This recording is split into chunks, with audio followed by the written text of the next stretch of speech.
when we're subtracting,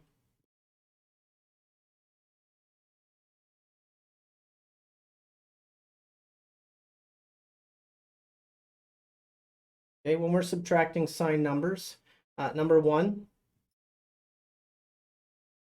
change the sign of the number being subtracted.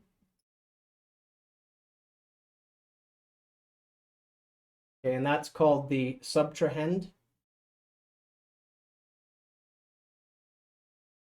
Okay, to the opposite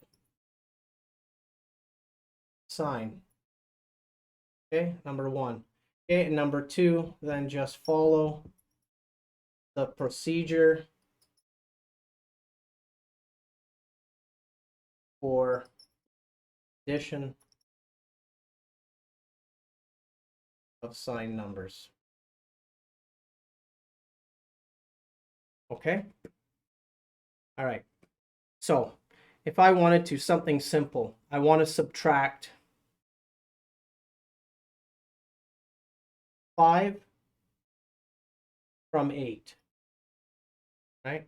So 8 minus a positive 5. Okay, so this is what I'm saying, right? This is a positive 8.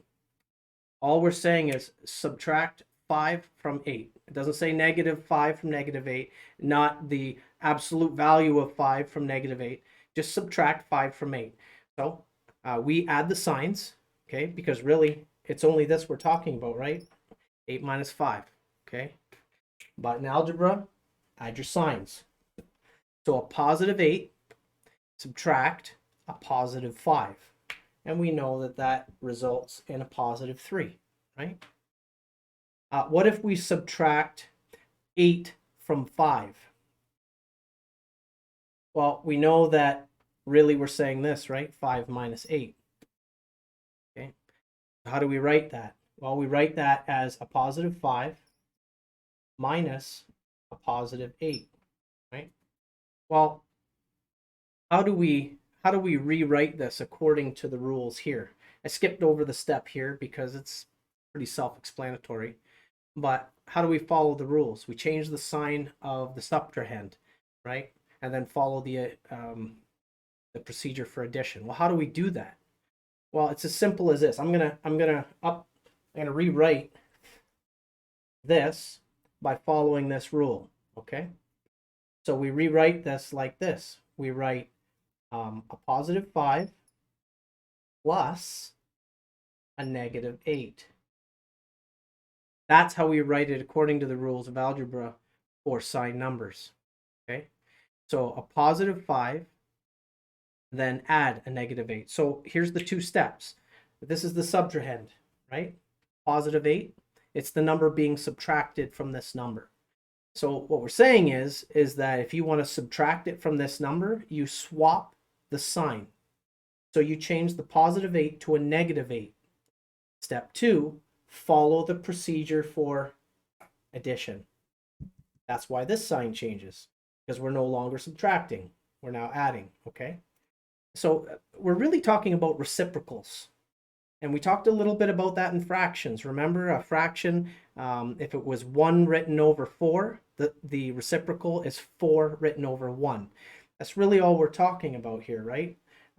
By changing the sign of positive 8 to negative 8, we're really writing 8's reciprocal, right? It's the 8 on the other side of the 0 on the number scale. But since we've moved it to the other side, the sign changes. Anytime we cross that 0, the sign changes, like crossing an equal sign, right? So positive 5 stays the same. It's just the subtrahend that changes. Change the sign and then add instead of subtract, okay? And so basically what we're going to get is we're going to get minus 3, right? A positive 5 on the number scale, right? 1, 2, 3, 4, 5. If you're here at positive 5, and then you add negative 8, well, you saw before we got 1, 2, 3, 4, 5, 6, 7, 8, right? You add negative 8. Where do you find yourself on the number scale? Well, if this is 0, I've moved 8 positions from positive 5. and I end up here, I'm at the -3, right? 1, 2, 3 lines or 3 units in the negative direction. And that's all we're doing here, right? Try and visualize that number scale as we do this. And it will help you to understand. You can think of these numbers as positions. Okay, and that's a great thing to think about moving forward in your career.